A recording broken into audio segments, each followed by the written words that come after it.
আসসালামু আলাইকুম। আজকেও আবার ৪২ পয়েন্টের উপরে মাইনাস করার মধ্য দিয়ে ক্লোজ হয়ে বলতে গেলে ১৬ কলা পূর্ণ করছে। অর্থাৎ আপনারা জানেন যে ম্যাকডি যে ইন্ডিকেটরটি এটি কিন্তু সেল সিগন্যাল গতকাল পর্যন্তও দিয়েছিল না। এমনকি হিস্টোগ্রামের যে বার সেটি কিন্তু উপরেই ছিল, যদিও ক্রমান্বয়ে ছোট এবং হালকা হইতেছিল। তো ১৬ কলা বলতে সেটি আজকে করছে যে নিচে একটা রেড বার ক্রিয়েট করছে এবং ম্যাকডি ইন্ডিকেটরটি যেটি সেটি মার্কেটের সেল সিগন্যাল এসে গেছে। অর্থাৎ এই যে দেখুন ব্লু রেখাটি অরেঞ্জ রেখার নিচে নেমে গেছে, অর্থাৎ এই ইন্ডিকেটরটি সেল সিগন্যাল আর কি, এই ইন্ডিকেটরটি অনুযায়ী। আর আপনার এই হ্যামার ক্যান্ডেলটা দিনের পরের থেকেই যেটা বলা হইতেছে সেটা হচ্ছে এইখানে কিন্তু স্ট্রং কোনো ভালো ক্যান্ডেল ছাড়া, যে ক্যান্ডেল নাম আমি বলি, ক্যান্ডেল দিয়ে আর মেজারমেন্ট ওইভাবে করা যাবে না। তো ঠিক সেটি হচ্ছে, দেখুন আজকের ক্যান্ডেলের সেই চেহারা এবং অবস্থান যেটি বলেন একই। আর মুভিং অ্যাভারেজের 14 দিন ইন্ডিকেটরটি নিচে তো এই দিনই নামছে। তারিখগুলো বললে ভালো হবে। 5 ডিসেম্বর, অর্থাৎ মুভিং অ্যাভারেজের ইন্ডিকেটরটি 14 দিনের ভ্যালু 5178, আর মার্কেটের আজকে 42 পয়েন্ট মাইনাসের হওয়ার পরে অবস্থান 5124। এই ছিল এখানকার যে ছোট ছোট দুইটা সাপোর্ট।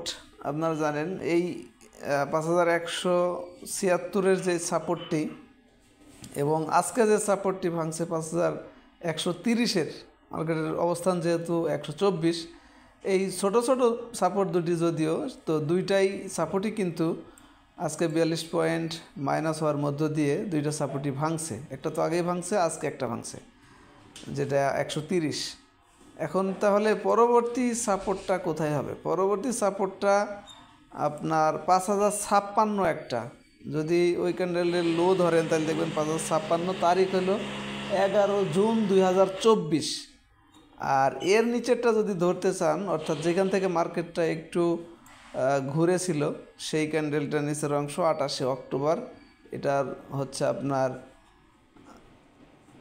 4889, এইটা 2 নাম্বার সাপোর্ট। 1 নাম্বার সাপোর্ট হলো 5056।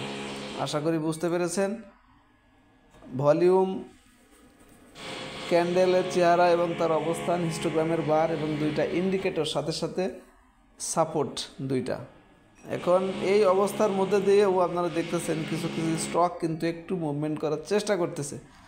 তো এই সিগন্যালগুলো পাওয়ার জন্য আপনারা যারা সার্চ দিতে পারেন না, ভিআইপি মেম্বারশিপ নেওয়া না থাকার কারণে, শুধুমাত্র তাদেরকে আমি একটু সার্চ রেজাল্টগুলো দেখাই দিতে চাই। মেম্বারশিপ নেওয়ার জন্য উপরেই যে গ্রামীণ নাম্বার অ্যাপসের উপরে বা ওয়েবসাইটের উপরে, ওই নাম্বারে যোগাযোগ করতে পারেন। আবার মেনু অপশনের ভিতরে কন্টাক্টে গেলে যে এয়ারটেল নাম্বার, ওটাতে আমাদের বিকাশ রকেট নগদ আছে, ওটাতেও যোগাযোগ করে নিতে পারবেন।